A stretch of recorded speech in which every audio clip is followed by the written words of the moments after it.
तो दोस्तों आज मैं आप लोगों के लिए एक बहुत ही डरावनी कोरियन हॉरर एंथोलॉजी फिल्म लेके आया हूँ जिसका नाम है अर्बन मिथ्स।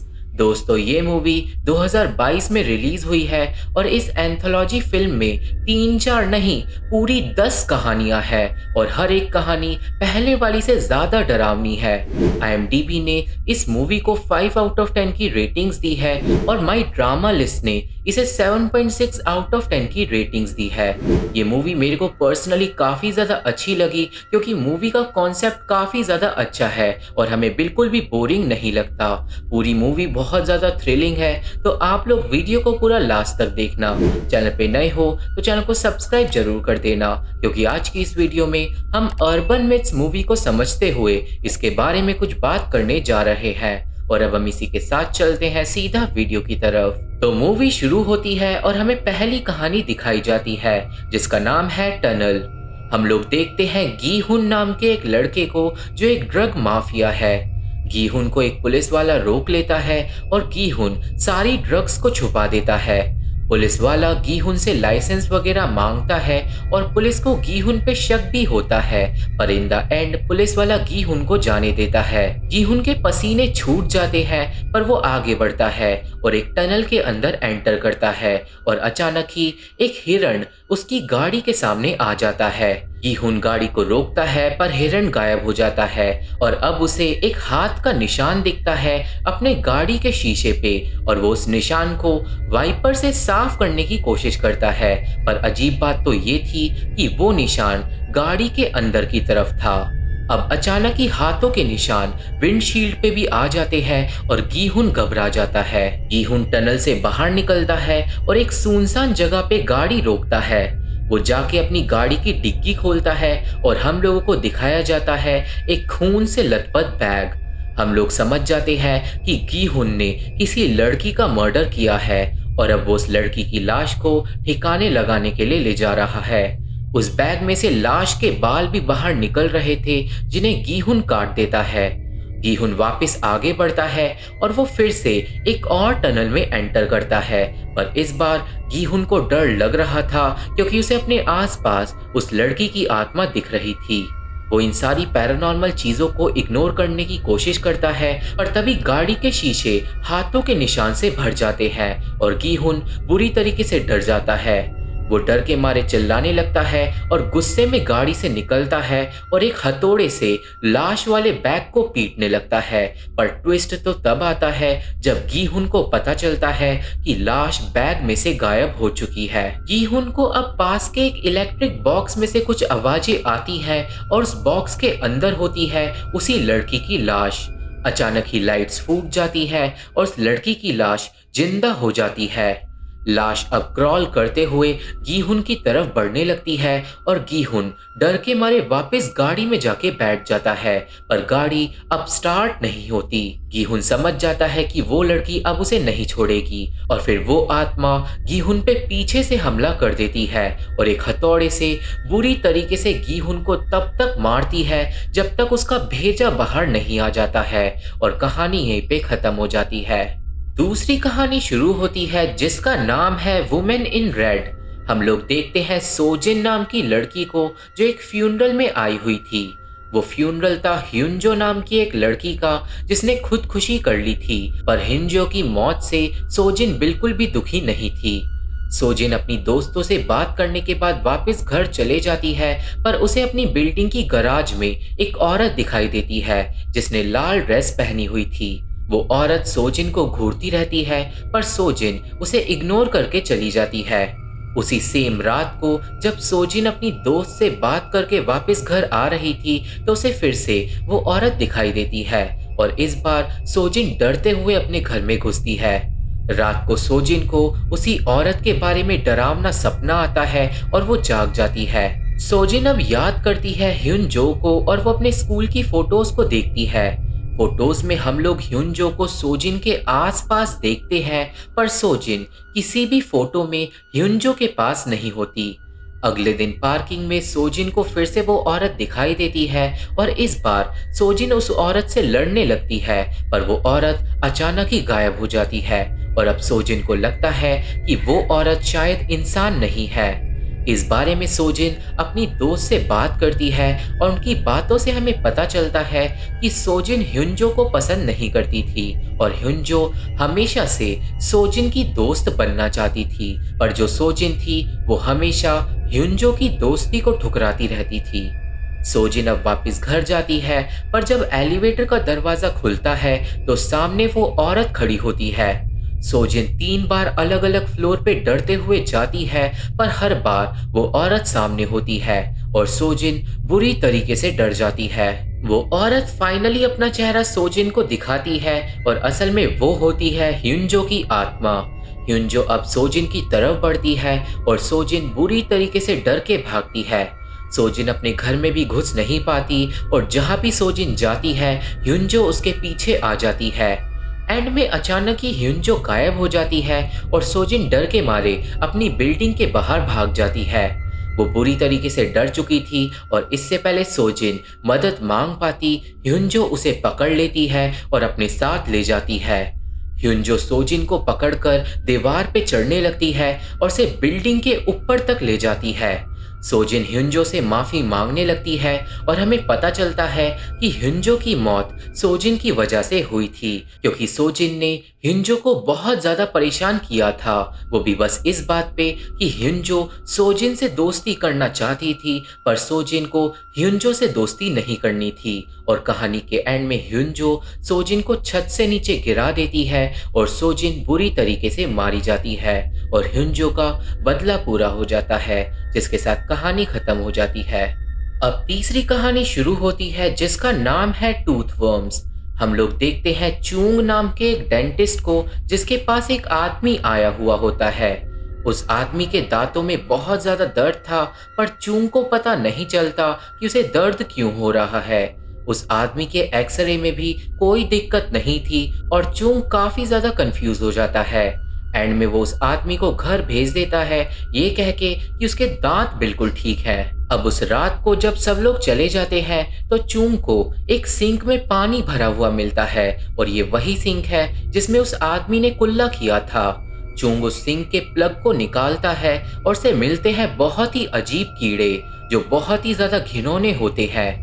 चूंग उन कीड़ों को तुरंत ही फेंक देता है और वो जाके फिर से उस आदमी का एक्सरे चेक करता है और वो देखता है कि उस आदमी के दांतों के अंदर वो अजीब से कीड़े हैं। चूंग ने इससे पहले ऐसा कुछ भी नहीं देखा था और वो इस बारे में जाके अपने सुपरवाइजर से बात करता है, पर उसके सुपरवाइजर ने भी आज तक ऐसा कुछ नहीं देखा था।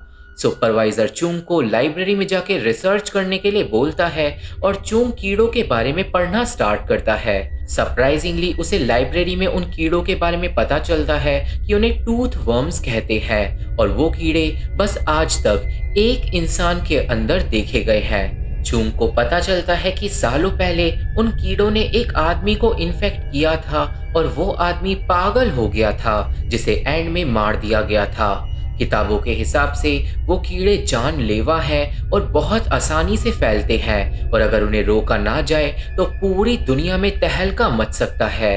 ये सब जानने के बाद चूंग वापस जाता है जहाँ पे फिर से वो आदमी अपने दर्द को लेके आया हुआ था। चूंग अब उस आदमी के पास जाता है ट्रिपल प्रोटेक्शन के साथ और वो उस आदमी का मुंह सबसे पहले सुन कर देता है। उन कीड़ों को अब निकालने का एक ही तरीका था और वो था उस आदमी का जबड़ा काटकर उन कीड़ों को एक एक करके निकालना। पर चूंग अब काफी ज्यादा डर जाता है क्योंकि उसे पता था कि ये कीड़े जानलेवा हैं। चूंग अब डर डर कर उस आदमी का जबड़ा काटता है और उसमें से कीड़े बाहर निकालना शुरू करता है, पर तभी उस आदमी को कुछ हो जाता है। वो आदमी कांपने लगता है और वो कीड़े उसकी आंख में भी पहुंच जाते हैं और चूंग समझ जाता है कि अब बहुत ज्यादा देर हो चुकी है और वो कीड़े उस आदमी के दिमाग तक पहुंच चुके हैं। वो आदमी अब एक ज़ॉम्बी में बदल जाता है और वो चूंग की गर्दन को बुरी तरीके से काट देता है। चूंग जमीन पे गिर जाता है और वो ज़ॉम्बी अब चूंग की असिस्टेंट को भी बुरी तरीके से काट लेता है। चूंग अब बचने के लिए खुद को कैबिन में बंद कर देता है और वो देखता है कि उसकी गर्दन में भी कीड़े आ गए हैं। चूंग को कुछ समझ नहीं आता और वो बचने के लिए अपने जबड़े को काटना शुरू कर देता है, पर वो देखता है कि अब उसकी असिस्टेंट भी ज़ॉम्बी में बदल गई है। चूंग समझ जाता है कि वो इस बीमारी से नहीं बचने वाला और फिर कीड़े उसके दिमाग में भी पहुंच जाते हैं और कहानी के एंड में चूंग भी एक ज़ॉम्बी में बदल जाता है। और अब आप लोग समझ ही गए होंगे कि दुनिया में आखिर क्या होने वाला है और कहानी यहीं पे खत्म हो जाती है। अब चौथी कहानी शुरू होती है जिसका नाम है नेक्रोमेंसी। हम लोग देखते हैं दो बेस्ट फ्रेंड्स को जिनका नाम है जी ह्यून और हायुन। वो दोनों एक दूसरे के बहुत ज्यादा क्लोज होती है, इतनी ज्यादा कि वो दोनों एक दूसरे के नाखून भी काटती है। एक दिन वो दोनों प्रॉमिस करती है कि अगर उन दोनों में से कोई भी मर जाएगा तो दूसरा बचा हुआ दोस्त अपने मरे हुए दोस्त की आत्मा को वापस बुलाएगा नेक्रोमेंसी के जरिए। दोस्तों, नेक्रोमेंसी एक ऐसी टेक्निक है जिसमें काला जादू इस्तेमाल करने के बाद किसी भी आत्मा को अपने पास बुलाया जा सकता है। अब होता यह है कि हायुन प्रॉमिस करने के बाद खुदकुशी कर लेती है और जीहुन डिप्रेस्ड हो जाती है। उसका क्लास में मन नहीं लगता और से बार बार वो दिन याद आता है जब हायुन मरी थी। अब एक शाम स्कूल के बाद जीहुन लॉकर रूम में जाती है और वो हायुन का सामान निकालती है। सामान में उन दोनों की कुछ फोटोज होती हैं जिससे उसे पुरानी बातें याद आती है।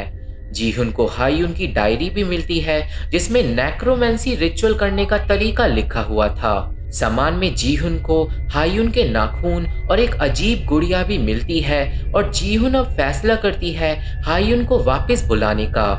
जीहुन हायुन के नाखूनों को उस गुड़िया में भर देती है और फिर डायरी में लिखा हुआ एक मंत्र पढ़ती है। अब जब जीहुन रिचुअल कर रही होती है तो हमें पास्ट के एक सीन को दिखाया जाता है जिसमें जीहुन के चोट लग जाती है और हायुन उसका खून चूसने लगती है। और इस सीन में हम लोग समझ जाते हैं कि हायुन जीहुन से प्यार करती थी पर जीहुन हायुन को सिर्फ बेस्ट फ्रेंड मानती थी। सीन वापस प्रेजेंट में आता है जहाँ पे जीहुन रिचुअल का आगे का पार्ट करती है।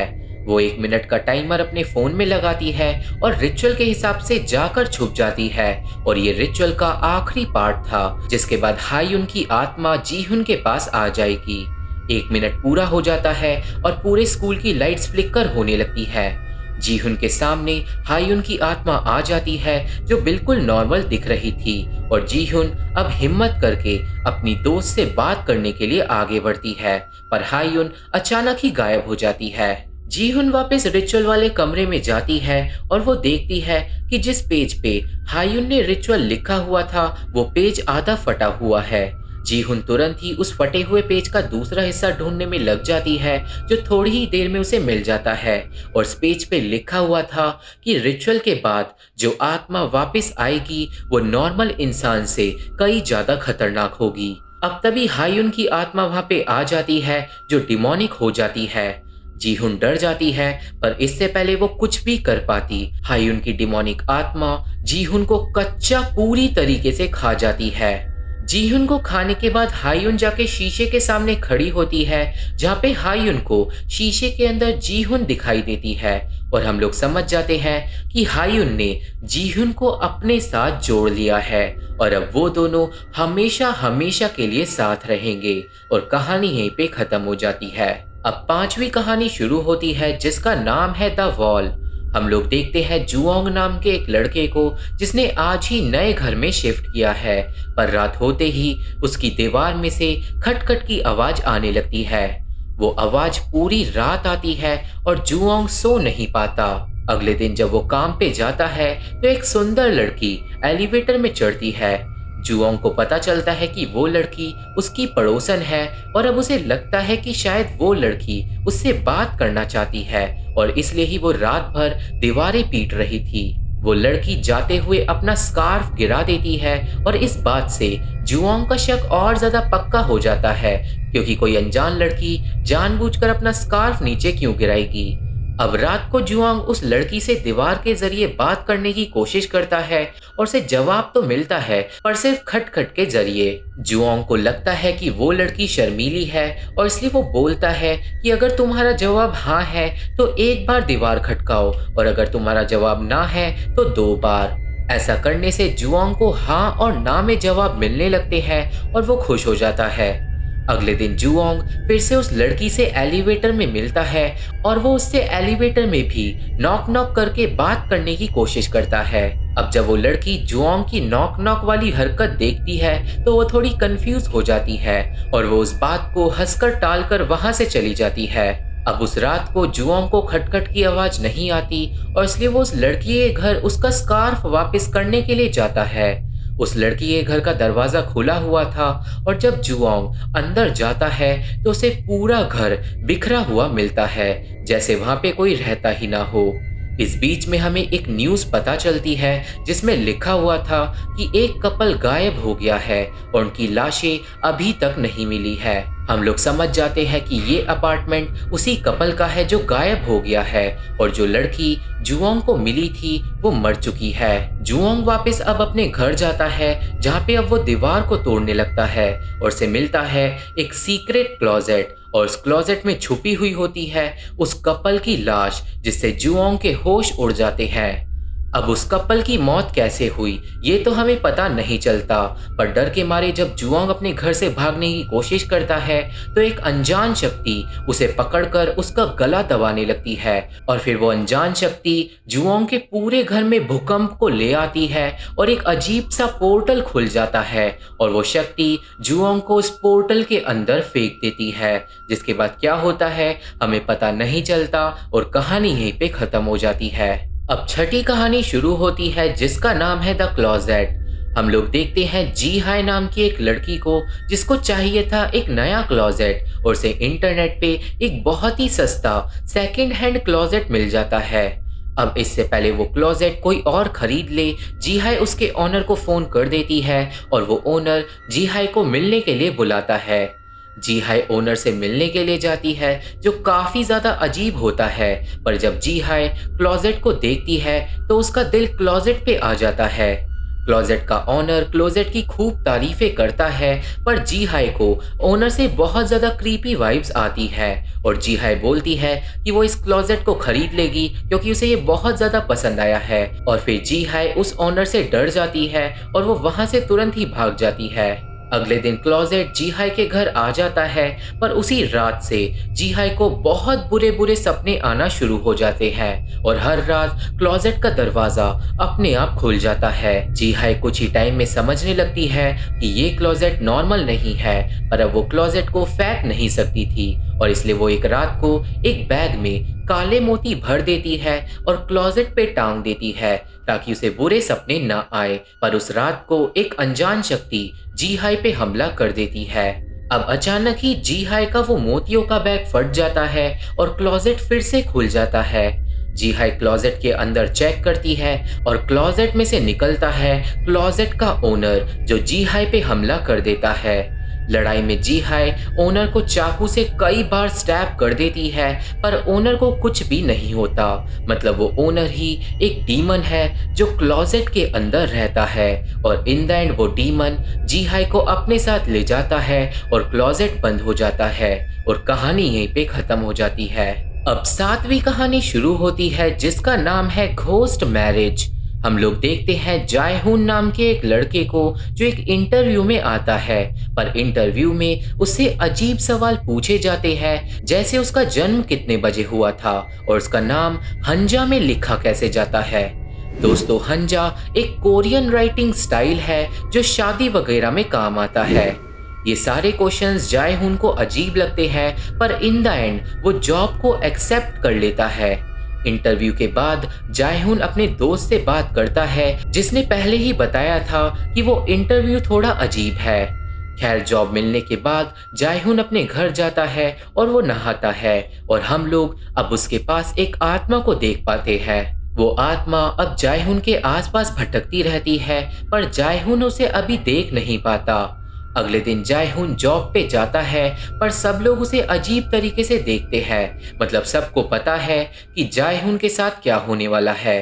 अब जायहून की उंगली गलती से कट जाती है और कंपनी की ओनर आके उसकी मदद करती है। दोस्तों ओनर जायहून की मदद इसलिए करने के लिए आई है क्योंकि घोस्ट मैरिज में ऐसा लड़का चाहिए होता है जिसके शरीर पे कोई भी चोट ना हो। अब इसके बाद जायहुन कुछ फाइल्स को चेक करने के लिए जाता है, जहाँ पे उसे एक लाल लिफाफा मिलता है। और दोस्तों, कोरिया में अगर किसी लड़के को लाल लिफाफा मिलता है तो वो घोस्ट मैरिज का इनविटेशन होता है। और उस लाल लिफाफे के अंदर जो चीजें जायहुन को मिलती है उन्हें देखकर जायहुन डर जाता है। जायहुन को अब शक होने लगता है और वो डर के घर चले जाता है। पर हम लोग समझ जाते हैं कि जायहुन अब पूरी तरीके से फंस चुका है। जायहुन अब घर जाके डिनर करता है, पर उसकी टेबल के नीचे उसकी भूतिया बीवी का भी खाना रखा हुआ होता है, जिसे जायहुन नोटिस नहीं कर पाता। सीन जाता है कंपनी की ओनर पे, जो घोस्ट मैरिज को शुरू कर देती है। और जो आत्मा है वो असल में उसी ओनर की बेटी की आत्मा है, जो कुछ टाइम पहले मर चुकी है। अब जैसे जैसे ओनर घोस्ट मैरिज को आगे बढ़ाती है, जायहुन को गर्मी लगने लगती है और वो अपने शरीर को नहीं हिला पाता। अब जायहुन को दिखाई देती है वो भयानक आत्मा, जो जायहुन के पास चल के आती है और वो उसे बुरी तरीके से डरा देती है।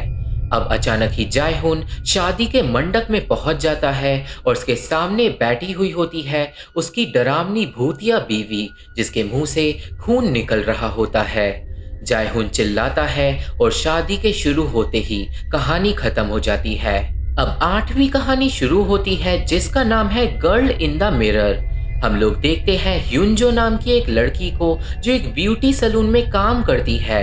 ह्युनजो एक लड़की का मेकअप कर रही होती है और उस लड़की को अपना मेकअप बहुत ज़्यादा अच्छा लगता है। पर जब ह्युनजो उस लड़की को बोलती है कि क्या आप मेरे को इंस्टाग्राम पे फॉलो कर सकती हो, तो वो लड़की बिना कुछ बोले वहाँ से चली जाती है। ह्युनजो को इस बात पे बहुत ही ज़्यादा गुस्सा आता है और हमें पता चलता है कि वो एक अच्छी लड़की नहीं है। ह्युनजो दुनिया की सबसे ज़्यादा सुंदर लड़की बनना चाहती है और उसे बाकी सुंदर लड़कियों से बहुत ही ज़्यादा जलन होती है। ह्युनजो हमेशा सुंदर लड़कियों को परेशान करती है और वो हमेशा दूसरों के लिए बुरी बुरी बातें सोचती है। पर एक दिन जब वो एलिवेटर में अकेली होती है तो उसे एक डरावना विजन आता है। उस विजन में ह्युनजो को अपनी डरावनी झलक दिखाई देती है, जो उसे बुरी तरीके से डरा देती है।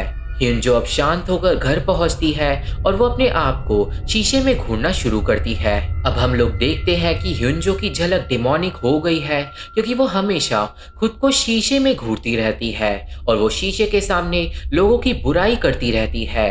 और अब वो बुराई और नेगेटिव एनर्जी उसके पास बैकफायर होके आ रही है।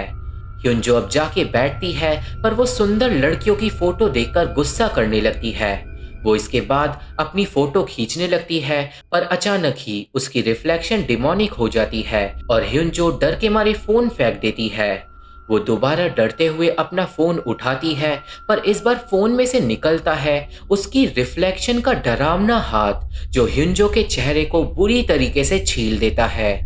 ह्युनजो का चेहरा पूरी तरीके से खराब हो जाता है और वो बिल्कुल भी सुंदर नहीं रहती, जिसकी वजह से ह्युनजो डिप्रेस्ड हो जाती है और वो वहीं पे बेहोश हो जाती है।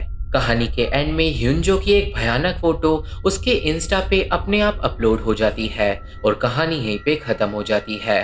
अब नवी कहानी शुरू होती है, जिसका नाम है अ मैनिकिन। हम लोग देखते हैं चैन नाम के एक लड़के को, जो काम करता है एक वेयर हाउस में, जिसमें मैनिकिन्स को स्टोर किया जाता है। एक दिन चैन को वहां का गार्ड एक कहानी सुनाता है, जिसके हिसाब से इस वेयर हाउस में मैनिकिन्स थोड़े अजीब हैं और कुछ तो बिल्कुल जिंदा लगते हैं। ऐसे ही एक मैनिकिन से चैन डर जाता है और जब वो लोग वहां से चले जाते हैं तो वो मैनिकिन अपनी मुंडी को हिलाता है और हम लोग समझ जाते हैं कि इस वेयर हाउस की कहानियां बिल्कुल सच्ची हैं। अब घर जाते वक्त चैन एक पार्क में से निकलता है और से मिलता है उस वेयर हाउस का मालिक, जो बैठा हुआ था एक बेंच में। वेयर हाउस के मालिक के पास एक और आदमी बैठा हुआ था, जो अपनी गर्दन 360 डिग्री पे घुमा लेता है, क्योंकि वो असल में कोई जिंदा आदमी नहीं था, वो था एक जिंदा मैनिकन, जिसे देखकर चैन डरकर भाग जाता है। चैन घर पे जाके अब उस वेयर हाउस के बारे में सर्च करता है और उसे इंटरनेट पे पता चलता है एक अर्बन मिथ के बारे में, जिसके हिसाब से उस वेयर हाउस का ओनर इंसानों को मैनिकन में बदल देता है, पर इस बात का कोई भी सबूत आज तक नहीं मिला है। अब अगले दिन चैन फिर से काम पे होता है और वो गार्ड को कल रात के बारे में बताता है, पर गार्ड के हिसाब से इंटरनेट की कहानियां सिर्फ कहानियां हैं। इसके बाद वो लोग जब वेयरहाउस को खोलते हैं तो वो क्रीपी मैनिकिन दरवाजे पे ही खड़ा होता है, जिससे वो दोनों ही डर जाते हैं और भाग जाते हैं। काम के बाद फिर से चैन उसी पार्क में से निकलता है और से फिर से मिलता है उस कंपनी का ओनर और वो जिंदा मैनिकन। पर इस बार वो मैनिकन खड़ा होता है और बड़े ही क्रीपी तरीके से चैन के पास आता है। चैन मैनिकन से बुरी तरीके से डर जाता है और वो बच के भागता है, पर वो मैनिकन अब चैन के पीछे पड़ जाता है।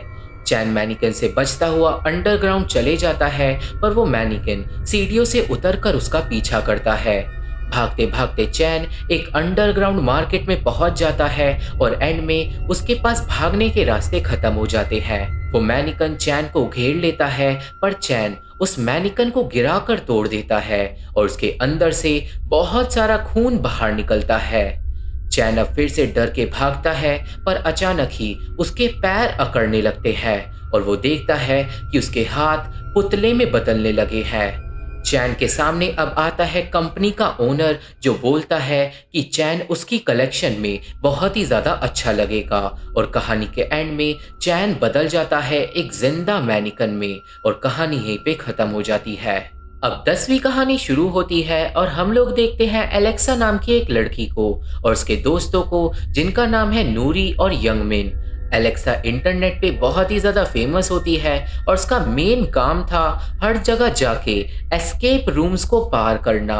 अब एक दिन एलेक्सा और उसके दोस्तों को एक स्पॉन्सरशिप का ऑफर आता है, जिसमें एलेक्सा और उसके दोस्तों को एक खास एस्केप रूम में बुलाया जाता है, और अगर एलेक्सा की टीम ने उस एस्केप रूम को पार कर लिया तो उन्हें मिलेंगे 10 मिलियन वॉन। उस ऑफर को एक्सेप्ट करने के बाद एलेक्सा की टीम जाती है उस खास एस्केप रूम में, जहाँ पे एक अजीब आदमी उन्हें एक लाइब्रेरी जैसे कमरे में बंद कर देता है। खेल शुरू होता है और उन्हें इंस्ट्रक्शंस दिए जाते हैं कि अगर वो फेल हो गए तो उनकी आत्मा शैतान ले जाएगा।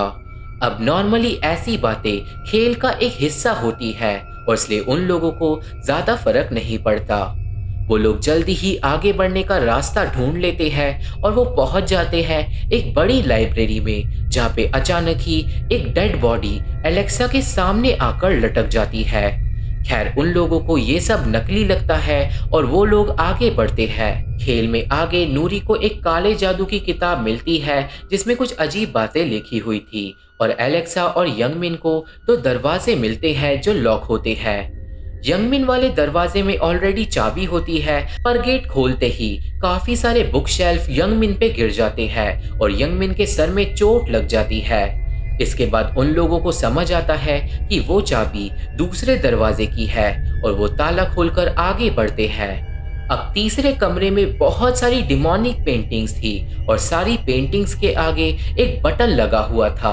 नूरी खड़ा हो जाता है एक पेंटिंग के सामने जिसके अंदर एक लड़की बनी हुई थी और उस लड़की के शरीर में बहुत सारे तीर घुसे हुए थे, और जैसे ही नूरी उस पेंटिंग का बटन दबाता है, एक तीर उसके गाल को छीलकर चले जाता है। नूरी समझ जाता है कि ये कोई मामूली गेम नहीं है और वो इससे पहले अपने दोस्तों को कुछ भी छूने से रोक पाता, एलेक्सा एक पिंजरे की पेंटिंग का बटन दबा देती है और वो यंगमिन के साथ एक पिंजरे के अंदर फंस जाती है।